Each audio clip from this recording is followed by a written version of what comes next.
Hi friends, ನಮಸ್ತೆ. ನಮ್ಮ ಅಡುಗೆ ನಿಮ್ಮ ರುಚಿಗೆ ಸ್ವಾಗತ. ಇವತ್ತು ನಾನು ರುಚಿಕರವಾಗಿರುವಂತಹ ಮೃದುವಾದ ಒಂದು ಕೋಕೋನಟ್ ದೋಸೆ ಮತ್ತು ಅದಕ್ಕೆ ಬೇಕಾಗುವಂತಹ ಚಟ್ನಿ ರೆಸಿಪಿಯನ್ನು ತೋರಿಸ್ತಾ ಇದ್ದೀನಿ. ದೋಸೆ ತುಂಬಾ ಮೃದುವಾಗಿ ಬರುತ್ತೆ.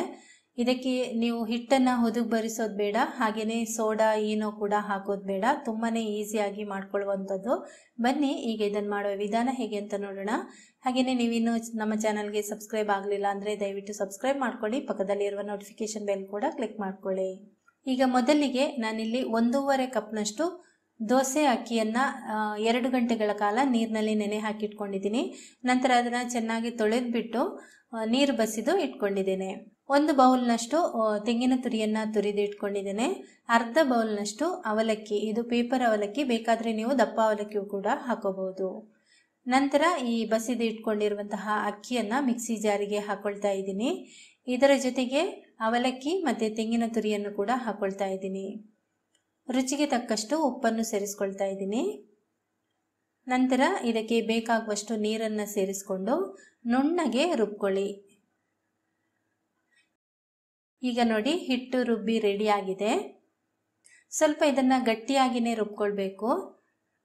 ಹಿಟ್ಟು ತುಂಬ ನೀರಾಗಿ ಮಾಡ್ಕೊಳ್ಳಿಕ್ಕಿಲ್ಲ, ಅದಕ್ಕೋಸ್ಕರ. ಈಗ ನೋಡಿ, ಹಿಟ್ಟಿನ ಹದ ರುಬ್ಬಿದ ಮೇಲೆ ಈ ರೀತಿ ಇದೆ.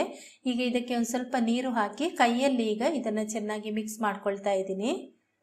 ಇನ್ನು ಕೂಡ ಇದು ಸ್ವಲ್ಪ ದಪ್ಪ ಇದೆ, ಇನ್ನೊಂದು ಸ್ವಲ್ಪ ನೀರು ಹಾಕ್ಕೊಳ್ತಾ ಇದ್ದೀನಿ. ಚೆನ್ನಾಗಿ ಇದನ್ನು ಕಲಸ್ಕೊಳ್ಳಿ. ಅಂದರೆ ಹಿಟ್ಟು ಎಲ್ಲ ನೀರು ಹಿಟ್ಟು ಮಿಕ್ಸ್ ಆದರೆ ಸಾಕು. ನೋಡಿ, ಹಿಟ್ಟಿನ ಹದ ಈ ರೀತಿ ಇದೆ. ಈಗ ಇದನ್ನು ಮುಚ್ಚಳ ಮುಚ್ಚಿ ಒಂದು 15 ನಿಮಿಷ ಹಾಗೇನೆ ಬಿಡ್ತಾ ಇದ್ದೀನಿ. 15 ನಿಮಿಷಕ್ಕಿಂತ ಸ್ವಲ್ಪ ಜಾಸ್ತಿ ಹೊತ್ತು ಕೂಡ ನೀವು ಇಡ್ಬೋದು, ಹಾಗೇನಿಲ್ಲ. ಅಥವಾ ತಕ್ಷಣ ಕೂಡ ದೋಸೆ ಮಾಡ್ಕೊಳ್ಬೋದು. ಈಗ ಇದಕ್ಕೆ ಒಂದು ಚಟ್ನಿಗೆ ಸ್ವಲ್ಪ ತೆಂಗಿನಕಾಯಿಯನ್ನು ತುರಿದು ಇಟ್ಕೊಂಡಿದ್ದೇನೆ. ನಂತರ 1 ಟೀ ಸ್ಪೂನಷ್ಟು ಕಡಲೆ ಬೀಜ, 1 ಟೀ ಸ್ಪೂನಷ್ಟು ಹುರಿಗಡಲೆ, ಒಂದು ಸ್ವಲ್ಪ ಹುಣಸೆ ಹಣ್ಣು, ನೋಡಿ ಇಷ್ಟು. ನಂತರ 1 ತುಂಡು ಶುಂಠಿ, 4 ಒಣಮೆಣಸಿನಕಾಯಿ. ಇದು ಸ್ವಲ್ಪ ಖಾರ ಮಾಡಬೇಕು, ಖಾರ ಆದರೆ ಚೆನ್ನಾಗಿರುತ್ತೆ. ನಂತರ ಒಂದು ಸ್ವಲ್ಪ ಕೊತ್ತಂಬರಿ ಸೊಪ್ಪನ್ನು ಹಾಕಿಬಿಟ್ಟು ಇದನ್ನು ನಾನು ಮಿಕ್ಸಿ ಜಾರಿಗೆ ಹಾಕಿಬಿಟ್ಟು ಒಂದು ಸ್ವಲ್ಪ ದುರಗಾಗಿ ಇದನ್ನು ರುಬ್ಕೊಳ್ಬೇಕು. ಆವಾಗ ಚಟ್ನಿ ರುಚಿ ಚೆನ್ನಾಗಿರುತ್ತೆ. ರುಚಿಗೆ ತಕ್ಕಷ್ಟು ಉಪ್ಪನ್ನು ಸೇರಿಸ್ಕೊಳ್ಳಿ. ಎಷ್ಟು ಬೇಕೋ ಅಷ್ಟು ನೀರನ್ನು ಸೇರಿಸ್ಕೊಂಡು ಒಂದು ಸ್ವಲ್ಪ ದೊರಗಾಗಿ ಇದನ್ನು ರುಬ್ಕೊಳ್ಳಿ. ಚಟ್ನಿ ಕೂಡ ರೆಡಿಯಾಗಿದೆ. ನಾನಿಲ್ಲಿ ಇದಕ್ಕೆ 2 ಖಾರದ ಮೆಣಸಿನಕಾಯಿಯನ್ನು ಹಾಕ್ಕೊಂಡಿದ್ದೇನೆ. ನಿಮಗೆ ತೋರಿಸಿಲ್ಲ ಅದನ್ನು, ಆದರೆ ನೀವು ಖಾರ ನಿಮಗೆ ಕಮ್ಮಿ ಅಂತ ಅನಿಸಿದರೆ 2 ಮೆಣಸಿನಕಾಯಿಯನ್ನು ಹಾಕ್ಕೊಳ್ಳಿ. ಖಾರ ಚಟ್ನಿ ಇದ್ದರೆ ಇದಕ್ಕೆ ಚೆನ್ನಾಗಿರುತ್ತೆ. ಸ್ವಲ್ಪ ನೀರು ಹಾಕಿಬಿಟ್ಟು ಈ ಹದಕ್ಕೆ ಇದನ್ನು ಮಾಡ್ಕೊಂಡಿದ್ದೀನಿ. ನಂತರ ದೋಸೆ ಮಾಡೋದಕ್ಕೆ ನೋಡಿ, ಈ ಕಾವಲಿಯನ್ನು ಉಪಯೋಗಿಸ್ಕೊಳ್ತಾ ಇದ್ದೀನಿ. ನೀವು ನಾನ್ ಸ್ಟಿಕ್ ಕಾವಲಿ ಕೂಡ ಉಪಯೋಗಿಸ್ಕೊಳ್ಬೋದು. ಬಿಸಿ ಆದಮೇಲೆ ಒಂದು ಸ್ವಲ್ಪ ಅದಕ್ಕೆ ಎಣ್ಣೆ ಹಚ್ಕೊಳ್ತಾ ಇದ್ದೀನಿ. ನಂತರ 1 ಸೌಟಷ್ಟು ಹಿಟ್ಟನ್ನು ತಗೊಂಡು ಈ ರೀತಿ ಸ್ವಲ್ಪ ತೆಳ್ಳಗೆ ಇದನ್ನು ಹಚ್ಕೊಳ್ಳಿ. ತುಂಬ ದಪ್ಪ ಬೇಡ ಅಥವಾ ತುಂಬ ತೆಳ್ಳಗೂ ಬೇಡ.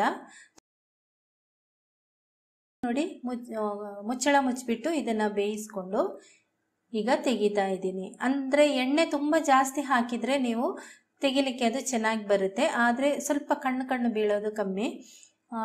ಎಷ್ಟು ಬೇಕೋ ಅಷ್ಟೇ ಎಣ್ಣೆ ಹಾಕ್ಕೊಳ್ಳಿ. ತುಂಬ ಜಾಸ್ತಿ ಇದು ಎಣ್ಣೆ ತಗೊಳ್ಳೋದಿಲ್ಲ, ಸ್ವಲ್ಪ ಎಣ್ಣೆ ಹಾಕ್ಕೊಳ್ಳಿ. ತುಂಬಾ ಸಾಫ್ಟಾಗಿ ದೋಸೆ ಬರುತ್ತೆ ಮತ್ತು ಎಷ್ಟೇ ಹೊತ್ತು ಇಟ್ಟರೂ ಸಾಫ್ಟಾಗಿಯೇ ಇರುತ್ತೆ ಇದು.